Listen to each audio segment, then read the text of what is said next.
ಶ್ರೀ ಗಣಪತಿ ಶಾರದಾ ಗುರುಭ್ಯೋ ನಮಃ.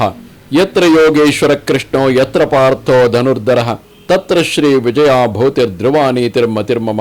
ಶ್ರೋತೃಗಳಿಗೆ ಶ್ರೀ ಅಳಸಿಂಗರಾಚಾರ್ಯ ವಿರಚಿತ ಶ್ರೀ ವ್ಯಾಸ ಮಹರ್ಷಿ ಪ್ರಣೀತ ಶ್ರೀಮನ್ ಮಹಾಭಾರತದ ಅನುಶಾಸನಿಕ ಪರ್ವದಲ್ಲಿ ಮಹಾಲಕ್ಷ್ಮಿಯು ಒಮ್ಮೆ ರುಕ್ಮಿಣೀ ದೇವಿಗೆ ತಾನು ಎಲ್ಲೆಲ್ಲಿ ವಾಸ ಮಾಡುವೆನು ಎಂಬುದನ್ನು ನಿರ್ದೇಶಿಸಿದುದು ಎಂಬ 32ನೆಯ ಅಧ್ಯಾಯಕ್ಕೆ ಸ್ವಾಗತ.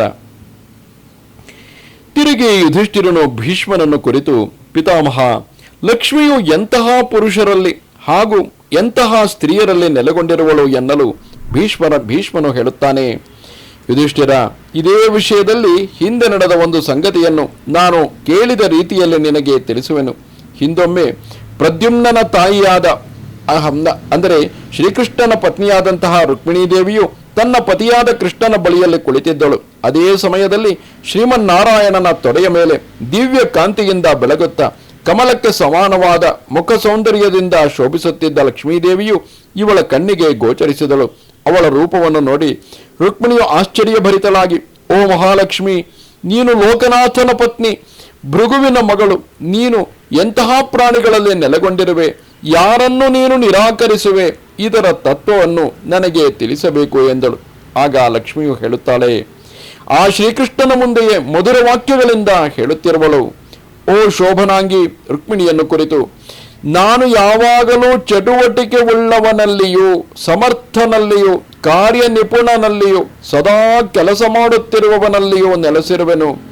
ರೂಪ, ಧೈರ್ಯ, ತಾಳ್ಮೆ, ದೈವಭಕ್ತಿ, ಪಾಪ ಭೀತಿ, ಕೃತಜ್ಞತೆ, ಇಂದ್ರಿಯ ಜಯ, ಸತ್ಯ ಸ್ವಭಾವ, ಈ ಗುಣವುಳ್ಳವರಲ್ಲಿ ನಾನು ನಿತ್ಯ ವಾಸ ಮಾಡುವೆನು. ಕಾರ್ಯಕ್ಕೆ ಬೇಸರ ಮಾಡುವವನಲ್ಲಿಯೂ ನಾಸ್ತಿಕನಲ್ಲಿಯೂ ಜಾತಿ ಸಾಂಕರ್ಯವುಳ್ಳವನಲ್ಲಿಯೂ ಕೃತಜ್ಞನಲ್ಲಿಯೂ ನಡತೆ ಇಲ್ಲದವನಲ್ಲಿಯೂ ಘಾತುಕನಲ್ಲಿಯೂ ಅವಿನೀತನಲ್ಲಿಯೂ ಅಂದರೆ ವಿನಯ ಭಾವವಿಲ್ಲದವನಲ್ಲಿಯೂ ಹಿರಿಯರಲ್ಲಿ ಸಹನವಿಲ್ಲದವನಲ್ಲಿಯೂ ನಾನು ನಿಲ್ಲಲಾರೆನು. ಯಾರು ಬಲದಲ್ಲಿಯೂ ತೇಜಸ್ಸಿನಲ್ಲಿಯೂ ಸತ್ವದಲ್ಲಿಯೂ ಉತ್ಸಾಹದಲ್ಲಿಯೂ ಹೀನರಾಗಿರುವರೋ ಅವರಲ್ಲಿ ನಾನು ವಾಸಿಸುವುದಿಲ್ಲ. ಅಲ್ಪಕ್ಕಾಗಿ ಚಿಂತೆ ಪಡುವುದು, ಇದ್ದಕ್ಕಿದ್ದ ಹಾಗೆ ಕೋಪಿಸುವುದು, ಮನಸ್ಸಿನಲ್ಲಿ ಇರುವುದನ್ನು ತನ್ನಲ್ಲಿಯೇ ಅಡಗಿಸಿಟ್ಟುಕೊಂಡಿರುವುದು, ತನ್ನ ಸಂಕಲ್ಪವನ್ನು ನೆರವೇರಿಸುವ ಪ್ರಯತ್ನವಿಲ್ಲದಿರುವುದು, ಇಂತಹ ದೋಷವಿದ್ದವರಲ್ಲಿ ನಾನು ಸೇರುವುದಿಲ್ಲ. ಕೇವಲ ನಿರಾಶರಲ್ಲಿಯೂ ಸೇರುವುದಿಲ್ಲ, ಅಲ್ಪ ಸಂತೋಷಗಳಲ್ಲಿಯೂ ಸೇರುವುದಿಲ್ಲ, ಸ್ವಭಾವದಿಂದಲೇ ಮನಸ್ಸಿನಲ್ಲಿ ಉತ್ಸಾಹವಿಲ್ಲದವರಲ್ಲಿಯೂ ನಾನು ಸೇರುವುದಿಲ್ಲ. ಧರ್ಮಶೀಲರಲ್ಲಿ, ಧರ್ಮಜ್ಞರಲ್ಲಿ, ಮಹಾತ್ಮರಲ್ಲಿ ನಾನು ವಾಸಿಸುವೆನು. ವೃದ್ಧರನ್ನು ಸೇವಿಸುವವರು, ಇಂದ್ರಿಯಗಳನ್ನು ಅಡಗಿಸಿದವರು, ಸತ್ವಗುಣವನ್ನು ಗುಣವನ್ನು ತಿಳಿದವರು, ಕಾಲವನ್ನು ವೃಥಾ ಕಳೆಯದವರು, ದಾನದಲ್ಲಿಯೂ ಶುಚಿತ್ವದಲ್ಲಿಯೂ ಅಕ್ಕರೆಯುಳ್ಳವರು, ಬ್ರಹ್ಮಚರ್ಯ, ತಪಸ್ಸು, ಜ್ಞಾನ, ಗೋಬ್ರಾಹ್ಮಣ ಪ್ರೀತಿ ಇವುಗಳುಳ್ಳವರು, ಇಂಥವರಲ್ಲಿ ನಾನು ವಾಸಿಸುವೆನು.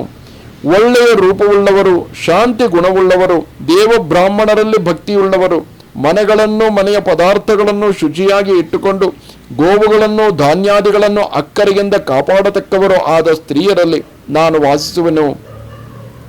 ಧರ್ಮಜ್ಞರಾಗಿ ಆ ಧರ್ಮಕ್ಕೆ ತಕ್ಕಂತೆ ಅನುಷ್ಠಿಸುತ್ತಾ ಹಿರಿಯರಲ್ಲಿ ವಿನೀತರಾಗಿ ಹಿರಿಯರ ಶುಶ್ರೂಷೆಯಲ್ಲಿ ಯಾರು ಶ್ರದ್ಧೆಯುಳ್ಳವರಾರೋ ಅವರು ನನಗೆ ಪ್ರಿಯವಾದ ವಾಸಸ್ಥಾನವೆನಿಸುವರು. ಮನಃಶುದ್ಧಿ, ತಾಳ್ಮೆ, ಸಾಮರ್ಥ್ಯ, ವಿನಯ, ಸತ್ಯ, ಸುಸ್ವಭಾವ, ತ್ರಿಕರಣ ಶುದ್ಧಿ ಇವುಗಳನ್ನು ಉಳ್ಳವರಲ್ಲಿಯೂ ನಾನು ವಾಸಿಸುವೆನು.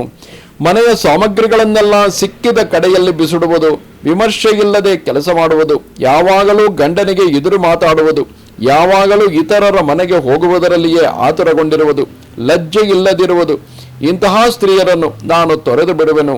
ಹಾಗೆಯೇ ಆಸೆಯುಳ್ಳವಳು, ಅಸಮರ್ಥಳು, ಗರ್ಭವುಳ್ಳವಳು, ಕೊಳಕು ಸ್ವಭಾವವುಳ್ಳವಳು, ಯಾವಾಗಲೂ ಕಲಹಪ್ರಿಯಳು ಆದ ಹೆಂಗಸಿನಲ್ಲಿ ನಾನು ಸೇರುವುದಿಲ್ಲ. ಯಾವಾಗಲೂ ತೂಕಡಿಸುವ ಮತ್ತು ಯಾವಾಗಲೂ ಮಲಗಿರುವ ಹೆಂಗಸನ್ನು ನಾನು ಆ ಕ್ಷಣವೇ ಬಿಟ್ಟು ತೊಲಗುವೆನು.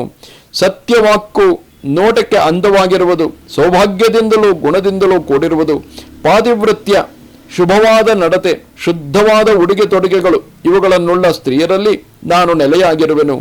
ಓ ರುಕ್ಮಿಣಿ, ನಾನು ವಾಹನಗಳಲ್ಲಿ, ಕನ್ಯೆಯರಲ್ಲಿ, ಆಭರಣಗಳಲ್ಲಿ, ಯಜ್ಞಗಳಲ್ಲಿ, ಮಳೆಯನ್ನು ಸುರಿಸುವ ಮೇಘಗಳಲ್ಲಿ, ಅರಳಿದ ತಾವರೆಯ ಕೊಳಗಳಲ್ಲಿ, ಶರತ್ಕಾಲದ ನಕ್ಷತ್ರ ಬೀದಿಗಳಲ್ಲಿ, ಆನೆಗಳಲ್ಲಿ, ದನದ ಕೊಟ್ಟಿಗೆಗಳಲ್ಲಿ, ರಾಜಸಿಂಹಾಸನಗಳಲ್ಲಿ, ಅರಳಿದ ತಾವರೆ ನೈದಿಲೆಗಳುಳ್ಳ ಸರೋವರಗಳಲ್ಲಿ, ಹಂಸ ಕ್ರೌಂಚಾದಿ ಜಲಪಕ್ಷಿಗಳ ಧ್ವನಿಗಳಿಂದಲೂ, ದಟ್ಟವಾದ ತೀರ ವೃಕ್ಷಗಳಿಂದಲೂ, ತಪಸ್ಸಿದ್ಧರಾದ ಬ್ರಾಹ್ಮಣರಿಂದಲೂ ಕೂಡಿದ ನದಿಗಳಲ್ಲಿ ನಾನು ವಾಸ ಮಾಡುವೆನೆಂದು ತಿಳಿ.